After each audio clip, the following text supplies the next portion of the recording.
As a tear rolled down her face, she wipes her cheek and replaces it with a smile. Frustrated and confused, she thinks to herself, is this it? Is this all to life? I love what I do, and this should be a dream job. But it feels more like my nightmare. This is my turning point. I could hear my mother say, my child would not be a starving artist.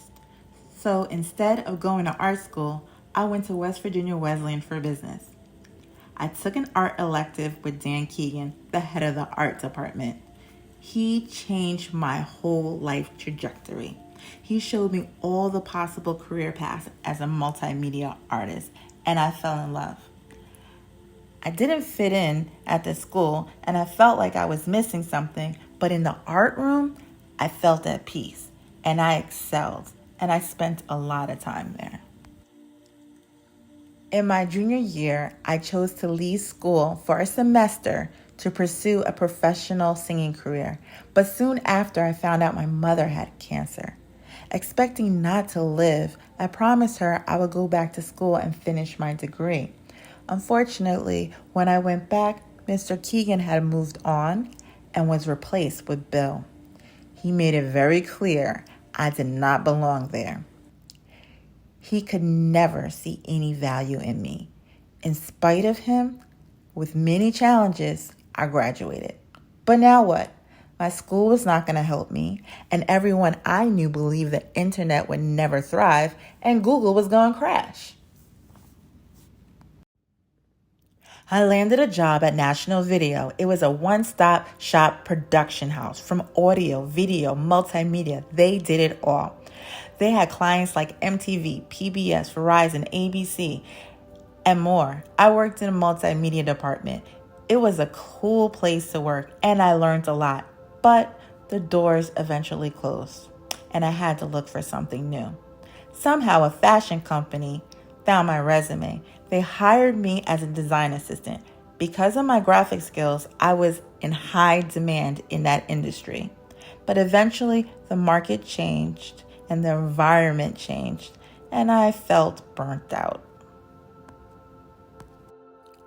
I needed a new direction. Soon, V. Hanley was born, a luxury line. I was free to create with my hands, but I truly love the business side. I love strategizing how to accomplish the next goal on a budget.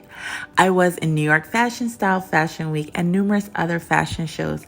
I had radio magazine interviews. My line was placed in a few boutiques, but during COVID, there was a low demand for formal dresses. So Genesis and Luke evolved, an expressive online denim and t-shirt collection where I integrated fashion with technology. But my reality is, without the right team and financial support, I could only go so far.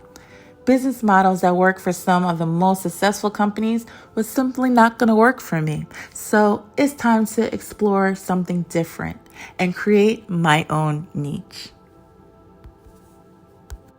In reflection, my glory days of fashion was the first 10 years because I had a niche that companies needed. My skill sets rise above any preconceived prejudice.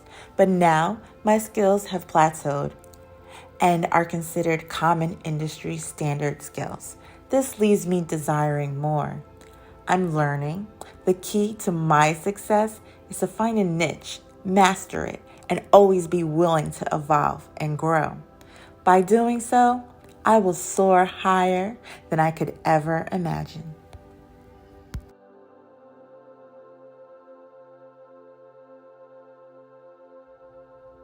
The actions you do today and the people you are closer to right now will determine where you will be in the next 5 years. My SMART goals are to meet 5 new contacts per month related to my field and get to know them better. My second goal is to learn a new technology each month. This month, I will learn about NFTs. I will upload 3 to 5 graphics for my clothesline within the next 3 weeks.